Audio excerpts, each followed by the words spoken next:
Ahojte, takže vás všetkých vítam pri mojom novom videu. Dopredu by som chcela povedať, že neviem, či to bude pokračovať ďalej alebo nie, lebo ja som hrozná v takýchto veciach. Ja už som chcela začať YouTube channel asi pred rokom, keď som si kúpila nový foťák a statív a ring light, som precítila. A nejak to proste nevyšlo až teraz po roku, ale uvidíme, že ako to so mnou bude. No ale takže nová vec, ktorá sa deje v mojom živote je, že som sa presťahovala do krásnej Barcelony a strašne sa z toho teším.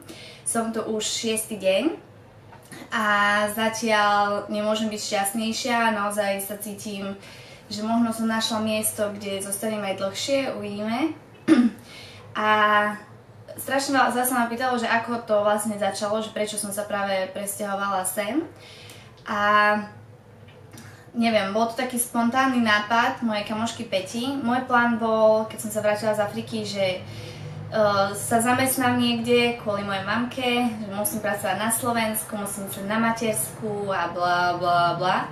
Ale ja proste som taký voľný človek, ja si proste nemôžem pomôcť, ja som jeden kočovník, ktorý najradšej by stále niekde inde išiel a skúšal nové veci. No a môj plán bol, ja som si to aj napísala na papier asi pred pol rokom, že zostanem na Slovensku rok, potom vo februári dám výpoveď a potom si pôjdem plniť svoje sny. Môj hlavný plán bol ísť do Hongkongu, ale to nejak nevyšlo. Prečo asi? Nie, ale tak moja kamoška Peťa, s ktorou sa poznáme už 20 rokov a je to jeden z mojich najbližších ľudí v živote, tak ona sa sťahovala do Barcelony za prácou a začala ma asi v januári presviečať, že by som mala ísť s ňou.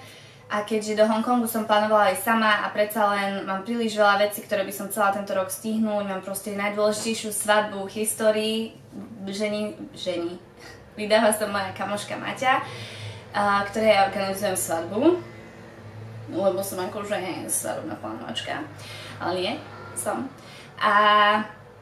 Takže mám ešte aj koncerty nakúpené, takže som vedela, že ak by som šla do Hongkongu, určite by som sa nevrátila skôršie domov, ako možno o rok, o dva. Tak Európa, či Barcelona mi prišla také najjednoduchšie riešenie, tak som povedala, že OK, idem, proste, ísť riešim. Tak sme to začali vybavovať asi na začiatku februára, lebo som nevedela, že či si najprv nájdem prácu, alebo až potom budem hľadať, alebo že čo vlastne ako. Budem z toho stopať, lebo ja neviem, koľko mi vydrží kamera, takže nie som v tom akože macher. No tak začali sme to riešiť asi niekedy vo februári. Začali sme si hľadať byty, kde nás chceli aj oklamať, lebo je to také, že vy tu máte rôzne napríklad appky na byty, lenže nikdy neviete, že ja som napísala na 29 bytov, od nikiaľ mi neodpísali a potom som vlastne dostala nejaký e-mail z nejakého inzerátu, že ich teší náš záujem o byt a poslali mi fotky, že toľko, tak sa volá, bla bla bla, že chce vedieť niečo o mne. Tak som jej povedala, ale zdalo sa mi to nejaké divné, že nepamätám si, že všetky tie byty, ktoré som písala, že nepamätám si, že by som písala na tento. Snažila som si nájsť ten inzerát, ale nevedela som ho vôbec nájsť. Ale hovorím si, že možno som na to iba zabudla, že som pozerala príliš veľa bytov. A potom sme s Peťou pátrali a zistili, že ten byt, čo bolo odfotené, boli fotky stiahnuté z hotela z Viedne. Ahoj. Tak som jej to preposlala, že ďakujeme veľmi pekne, ale že nemáme záujem.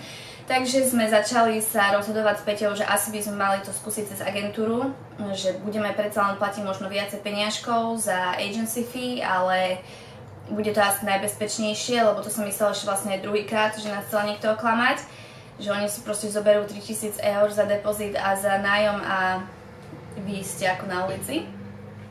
Tak sme si našli jednu agentúru, ktorá je najlepšia v Barcelone a povedali sme si, že dobre, zainvestujeme, ale tak aspoň máme byť na rok, takže musíme do toho investovať.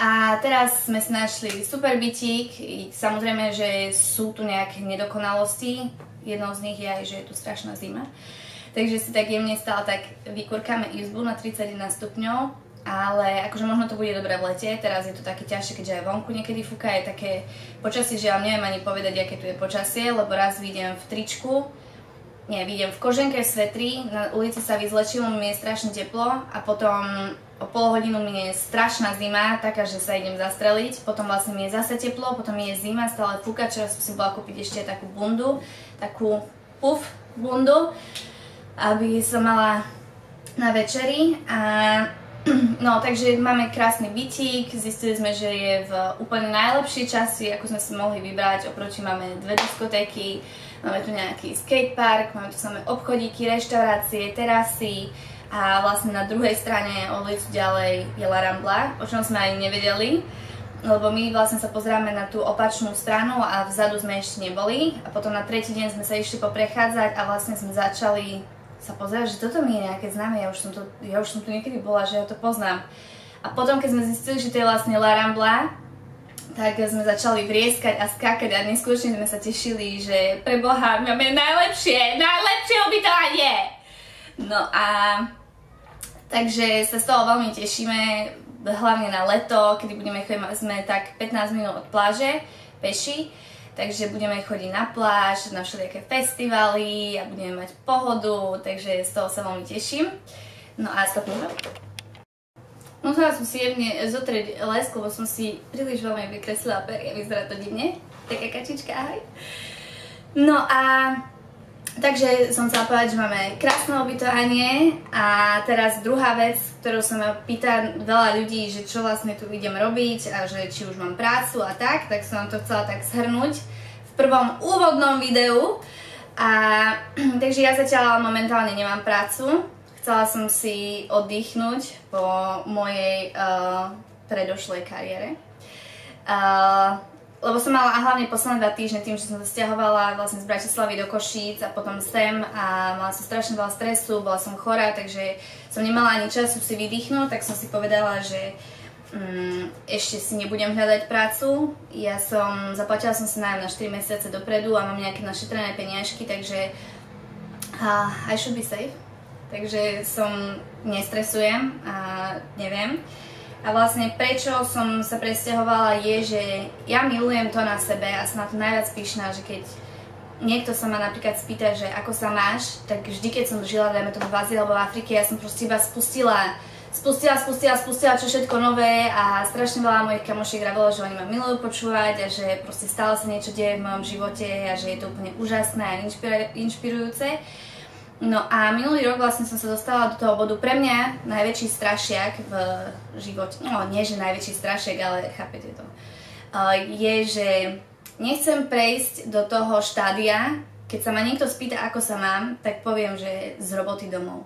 Mňa toto proste straší, že proste život je iba jeden a mali by sme chodiť a cestovať a spoznávať nové veci a nemali by sme sa proste iba dať do jedného boxu, že ja už pracujem a už proste nežijem, lebo mne prišlo, že už v Bratislave som sa dostávala do toho štádia, že keď sa ma niekto spýtal, ako sa mám, tak že čo mám nové, tak som normálne došla do toho štádia, že som povedala, že nič. Že akože nič sa nedieje v mojom živote. No, takže to bolo pre mňa trošku demotivujúce a vravela som si, že nie, ja musím opäť ísť a skúšať niečo nové pre svoje vlastné šťastie vnútorné. Tak preto som rada, že som niečo vyskúšala. Ja neviem, ako dlho tu ostanem, či tu budem dlho, či tu budem navždy, či tu budem, tak zatiaľ je to na rok. Ale ja som otvorená všetkým možnostiam, kto vie, možno o rok budem predsa len v tom Hongkongu, neviem vám povedať. Takže ja by som si chcela nájsť robotu, ale trošku neskôr a strašne by som chcela robiť niečo kreatívne, takže toto bude možno trošku zložitejšie, lebo predsa len je to Španielsko a veľa ľudí je tu nezamestnaných Španielov a nie je to ešte, že ja si môžem hľadať iba anglicky hovoriace roboty, čo je asi 10% zo všetkých prác. Takže toto bude trošku zložitejšie, ale ja sa nebojím, ja si niečo nájdem, ja som nikdy neplánovala budovať kariéru ani nič podobné, pre mňa je dôležité, aby som bola šťastná, takže budem robiť vlastne hocičo, je mi to jedno, hlavne, že budem žiť na krásnom mieste a budem šťastná, takže toto je také moje inšpirujúce, že poďte do toho všetci, nie? A Rozmýšľam, čo by som vám ešte povedala.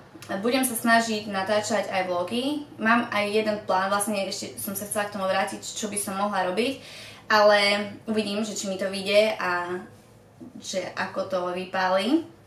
Ale už mám niečo vymyslené.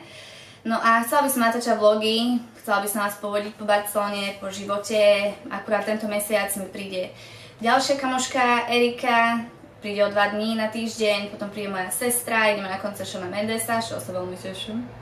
A potom, takže budeme určite chodiť po nejakých turistických veciach, takže vás povodím aj po normálnych veciach. Normálnych, divné. Takže uvidíte všetko. No a ja sa veľmi teším, dúfam, že som vás veľmi neznudila, ale som vám to chcela tak všetko obširne povedať. A ja vás pozdravujem a uvidíme sa pri ďalšom videu.